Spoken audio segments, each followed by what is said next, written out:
Assalamualaikum warahmatullahi wabarakatuh. Halo anak-anak, bertemu lagi dengan Bu Indri. Hari ini kita akan belajar IPA tema 4, yaitu globalisasi. Pada tema 3, kita sudah belajar komponen dan rangkaian listrik. Hari ini kita akan membahas proses terbentuknya listrik dan cara menghemat listrik. Nah, sekarang kita akan mengenal sumber pembangkit listrik. Yang pertama yaitu pembangkit listrik tenaga air atau PLTA. Kedua, pembangkit listrik tenaga surya atau PLTS. Yang ketiga yaitu pembangkit listrik tenaga uap atau PLTU. Selanjutnya, pembangkit listrik tenaga angin atau PLTB Bayu. Kelima, pembangkit listrik tenaga panas bumi atau PLTPB. Bagaimana proses pembentukan listrik tersebut? Mari kita bahas proses menghasilkan energi listrik. Saat ini kita sudah masuk pada era globalisasi. Globalisasi mempunyai pengaruh sangat besar bagi kemajuan teknologi terkait energi listrik.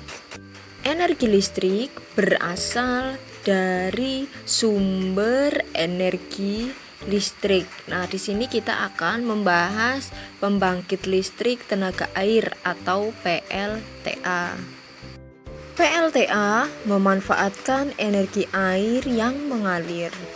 Aliran air dialirkan melalui pipa-pipa khusus untuk menggerakkan turbin.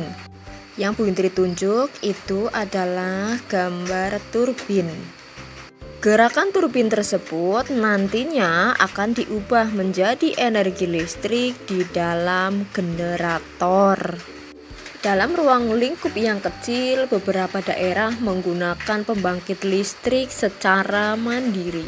Dinamakan pembangkit listrik mikrohidro.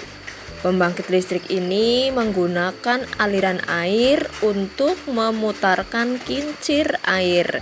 Kincir air kemudian menggerakkan turbin sehingga menghasilkan listrik. Setelah listrik terbentuk, maka listrik akan disalurkan ke rumah-rumah. Nah, kita bahas bagaimana cara penyaluran energi listrik. Pertama, energi listrik yang berasal dari pembangkit listrik sudah siap disalurkan.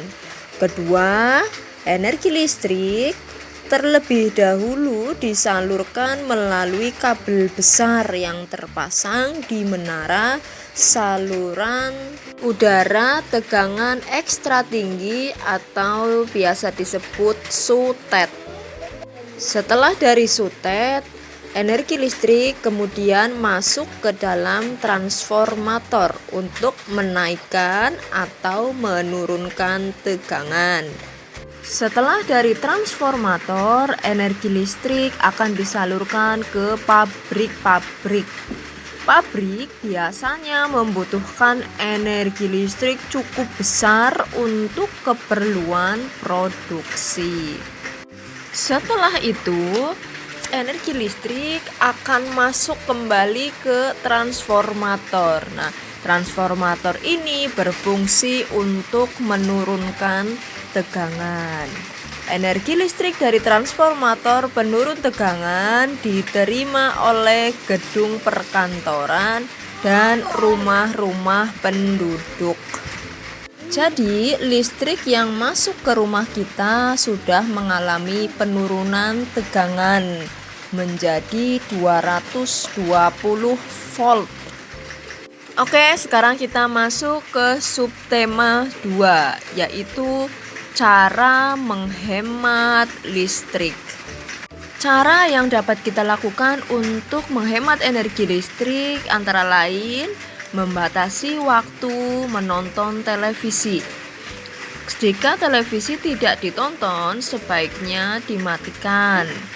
Mematikan kipas angin atau pendingin ruangan ketika udara sedang sejuk. Mencabut kabel dari stop kontak apabila sudah tidak digunakan. Jangan membiarkan pengisi daya telepon seluler atau laptop terpasang di stop kontak semalaman. Kemudian, mengganti lampu dengan daya yang lebih kecil atau sekarang kita mengenal lampu LED, itu lebih hemat energi. Kemudian mematikan saklar lampu saat kondisi ruangan cukup cahaya. Selain beberapa hal tersebut, cara lain untuk menghemat listrik adalah memasang daya listrik di rumah sesuai keperluan. Kemudian menggunakan peralatan elektronik yang mempunyai daya atau watt kecil. Menggunakan alat elektronik secara bergantian.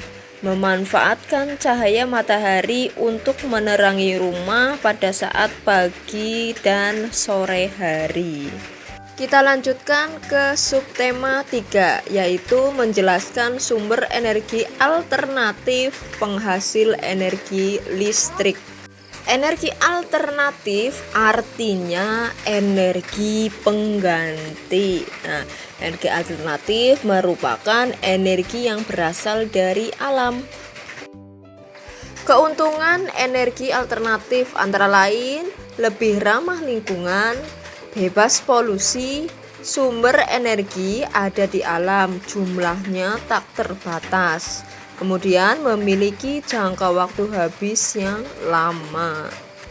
Contoh pembangkit listrik menggunakan energi alternatif adalah PLTS atau pembangkit listrik tenaga surya yang menggunakan sumber energi dari sinar matahari. Peralatan yang digunakan berupa panel surya, yaitu sebuah alat berbentuk lempengan logam yang mampu mengubah energi matahari menjadi energi listrik. Untuk pembangkit listrik energi alternatif ini masih jarang digunakan di Indonesia karena membutuhkan biaya yang sangat besar dalam pengolahannya dan membutuhkan tenaga ahli. Selain sebagai pembangkit listrik, energi matahari dapat kita gunakan dalam kegiatan sehari-hari. Salah satunya digunakan oleh petani garam untuk membuat garam dengan proses penguapan. Sekian penjelasan dari Bu Indri untuk tema 4. Apabila kalian ada pertanyaan, langsung tanyakan ke Bu Indri. Wassalamualaikum warahmatullahi wabarakatuh.